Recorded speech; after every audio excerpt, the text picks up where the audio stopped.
आठ वर्ष पर संजोग हेला बिजुली अध्यक्ष को धन्यवाद देले साही बासिंदा।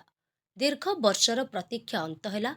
8 वर्ष धरी अंधार रहुथिबा साही बासिंदा मुहरे हस फुटी। सोमवार बिजुली संजोग हेबा परे साही बासिंदा खुशी प्रकट करिसेंती।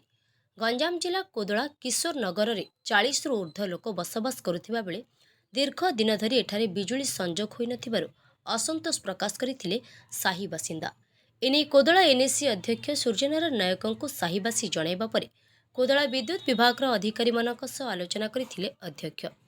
तुरंत किभଳି किशोर नगर को विद्युत संजोग कराजिबो सेने अध्यक्ष हस्तक्षेप पर सोमवार विभागीय अधिकारी माने आसी उक्त साही को विद्युत संजोग करिसेंती, जहाकु नै खुशी प्रकाश करिसेंती स्थानीय लोके। मना कुनी बेहरा 10-12 वर्ष नाइट नथिला किशोर नगर आज्ञा जो चेयरमैन आज्ञा जो नाइट आसला बहुत खुशी अच्छे आउर बहुत खुशी हो। बारंबार विद्युत विभाग को धाई धाई निराश होते एवं वर्तमान अध्यक्ष उद्यम क्रमे बिजुली सुविधा पाई अध्यक्ष को धन्यवाद जणाइछंती साही बासिंदा। अन्यपक्षे उक्त साही को पक्का रास्ता नथिबारु सेने अध्यक्ष दृष्टि मध्य आकर्षण करिसेंती।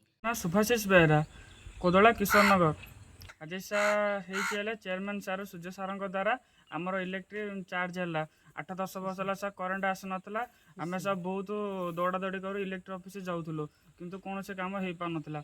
आज सूर्य सार द्वारा चेयरमैन सार द्वारा आज करेन्ट चार्ज है घर को सब बिजुली जल्ला एवं आमर ये करेन्ट सीना आसला कि सर रास्ता सर है 8-10 वर्ष सर सेमती रास्ता हो सार द्वारा रास्ता जब रोड कम जब पक्का हो आम सार पाखे एनएससी पाखे सूर्य सार पाखे आम चिर उपकृत हबू।